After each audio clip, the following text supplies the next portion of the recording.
Joyous viewers, welcome to Animal World, our co-inhabitants. On this episode, we will introduce you to one of Africa's most spectacular birds, the Lesser Flamingo. Smallest in size, yet greater in number than any other flamingo species, lesser flamingos are distinguishable by their pinkish-white plumage, rosy red, slender legs, and largely black bills. With their warm flowery hues, the birds attract visitors from around the world to the regions of Eastern Africa and South Asia, where they primarily reside. The immense gathering of flamingos at Lake Natron in East Africa's Rift Valley is a major eco-tourist draw and has been described as the greatest ornithological spectacle on Earth. According to Pan-African Ornithological Congress Committee Chair Professor Adrian Craig, who teaches at Rhodes University in South Africa, there are 1.5 million to 2.5 million lesser flamingos in Eastern Africa, or 75% of the total world population of this species in this region. He also states that Lake Natron is a vital habitat for these birds. Lesser flamingos are extremely vulnerable to degradation and changes in their surroundings, and are now being protected under the Agreement on the Conservation of African Eurasian Migratory Water Birds, or AEWA, which has been signed by 62 countries across the world. Dr. John Githaiga, a professor in the School of Biological Sciences at the University of Nairobi in Kenya, explains why the lesser flamingo is such a critical part of the ecosystem the bird inhabits. The lesser flamingo plays a very important role. One thing, it's actually what we call a flagship species. The lesser flamingo is a flagship species because the bird serves as an excellent barometer of the health of the ecosystem. If the lesser flamingo's populations are stable or growing in an environment, that typically means that other animals in the same environment are also doing well. The distinctive color of the flamingo comes from their diet, particularly spirulina, commonly known as blue-green algae. The algae contain carotenoid pigments, similar to those that make the leaves of trees change color in the fall. The algae grow in lakes known as soda lakes because of their high concentration of sodium carbonate. Lesser flamingos are well adapted to the harsh environment of the region's soda lakes, where volcanic ash and evaporation have produced concentrated alkaline solutions that few other animals are able to survive in. Notify that the flamingos have moved and gone elsewhere. And there are several factors. Food supply is quite critical, but also freshwater availability, and the flamingos simply move because the environment is no longer what it was before. So their movement is erratic. You don't know where they're going to move, you don't know where they're going to go, and that's why we describe it as being nomadic rather than actual migrations. Lesser flamingos are gregarious birds that gather and create large flocks. As adults, they form monogamous pairs and usually mate for life. The males and females are similar, although males may be slightly larger. Lesser flamingos only reproduce every 5 or 6 years. Non-breeding birds do not return to breeding sites until they are ready to reproduce again. Flamingos are colonial breeders. They breed at one place, all of them together, and it means that they have to synchronize. If you have excessive flooding in the breeding places, then they won't attempt any breeding at all. So mostly the breeding occurs after the flamingos have had enough food in a good year. Flamingos, unlike the other birds, don't build nests in the trees. They just scoop the mud and build it up into a kind of a stool with a depression at the top where the egg is actually laid. The nests are usually about 30 centimeters high to serve as protection from flooding. Females lay a single chalk-colored egg that is tended to by both parents, who produce a kind of milk in their crop, the upper part of the stomach, and feed it to their young. The chicks are gray with thick gray legs and straight bills and are fed by both parents until they fledge at about 75 days of age. Chicks join the equivalent of day nurseries soon after hatching. It's like a collection of many young ones, like a nursery school, a kindergarten, a baby care center where you take kids all of the same age, born at the same time. So this kind of thing they do. After they hatch, they all migrate to the shallow lagoons, and the young ones are all taken there. So the young ones are kind of socialized into a kind of a flock of the same age. The young ones know their parents, and the parents know who their children are.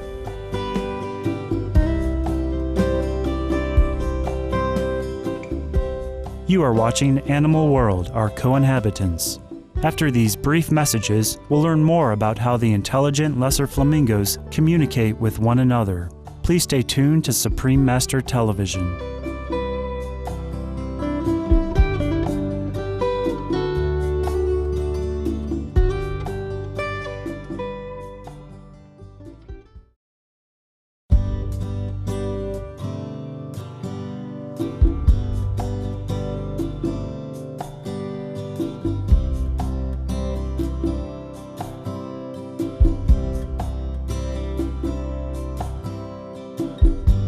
Welcome back to Animal World, our co-inhabitants. This episode features a celebration of one of Africa's natural treasures, the lesser flamingo. Lesser flamingos use various techniques of flashing the black feathers on their wings to communicate with one another. They also voice different calls to speak with one another. And they usually communicate to each other, and they do talk. This flock communication, and you can get different sounds when they are flying off and when they are also just feeding. But if you go to the lake during the daytime, you can get those sounds. Last time they are talking to each other. But the moment they're flying, you just get a very sharp, shrill sound. Chi-chi. The greatest danger to the lesser flamingo is humankind because the animals are very much vulnerable to habitat change and destruction. Dr. Philip Maruthi, Senior Director of Conservation Science for the African Wildlife Foundation, shares his concerns about the declining numbers of lesser flamingo breeding sites, which are threatened by pollution and logging.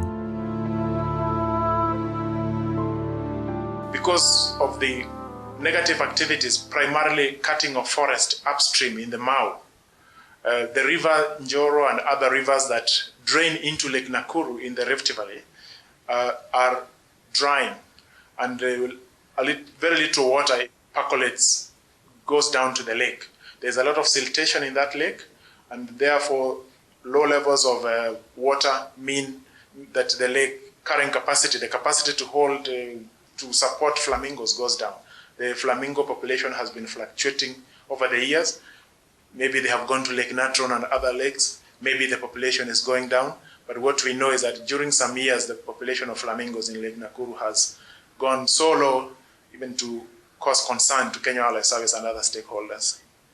The point here being that we have to really maintain the headwaters. We have to maintain the catchment area in the Mau to make sure that the water goes down. Remember, this water is not just for the wildlife. Most of the people in Africa are accessing water and other resources directly, so we need the water to flow.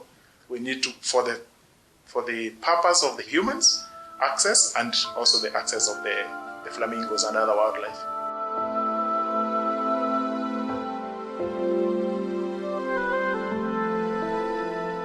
Despite being the most numerous species of flamingo, the lesser flamingo is classified as near threatened on the International Union for the Conservation of Nature and Natural Resources, or IUCN Red List 2009, because a moderate drop in population has been observed. A lot of flamingos dying simultaneously at the same time in Lake Nakuru, in Lake Bogoria, also in Tanzanian lakes. They have also recorded a decline in the number of flamingos of up to 40%.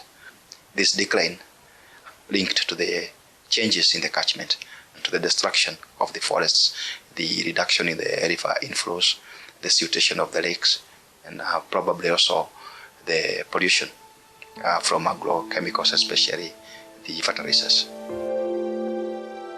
Conservationists note that pesticides from commercial farms are showing up in some lakes in eastern Africa, and thousands of small-scale farmers who are felling forests in the catchment basin are exacerbating the unstable water levels of the lakes. The loss of forest cover means more water runoff when rain falls, and less underground water to replenish the lakes in times of drought. Also, Dr. Gathaiga points out that the prolonged drought caused by climate change has severe effects on flamingos' habitats and food availability. prolonged periods of drought with no rainfall, especially in Lake Nakuru. For the last 15 years, we have seen periods of very frequent dryouts when the lake is completely dry. Just small patches of water here and there, and the flamingos had to move. Global warming is projected as actually demonstrated that in the dry areas, especially where the Eastern Africa, you have more frequent dry periods. And once you have got more frequent dry periods, it means that you have got less water inflow into the lakes. And then you have the changed chemical characteristics, and this now translates into effects on the flamingo food availability.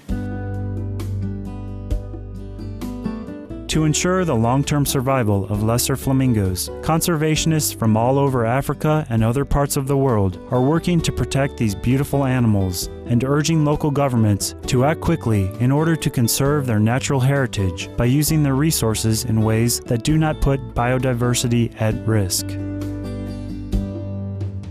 There's quite a lot of things going on because tourism, especially in Lake Nakuru, Lake Bogoria, and also the northern Tanzania lakes, is mostly based on the flamingo. You have a lot of efforts at conserving the flamingo habitats by the communities, by the government, and by the local authorities. The government does protect the flamingos by having the national parks. It's also doing a lot by protecting the forests, but the community also are playing a very important role in managing their habitat and trying to see that the water systems are not as polluted or the rainfall or the river flows are not interfered with. The most important thing is, first of all, to restore the water flows, to restore the lake levels, make sure that the ecosystems are functional. At the same time, and I think this is going on, is where the reticulation for sewage works are being put in place. And we do believe that if all this is achieved, then we shall have had secured the environment for the flamingos. We would like to express our appreciation to Dr. John Gathaiga of the University of Nairobi and Dr. Philip Maruthi of the African Wildlife Foundation for giving us closer insight into the world of the lesser flamingos and the steps needed to be taken to safeguard their future. May the lesser flamingos and other animals the world over be loved and cared for by humankind.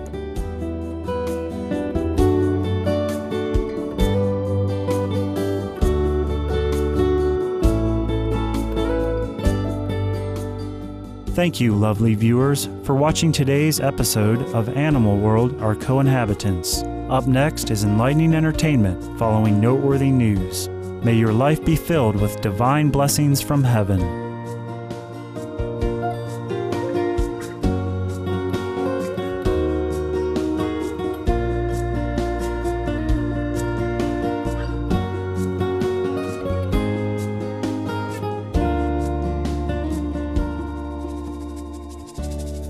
For more details, please visit www.suprememastertv.com/AW.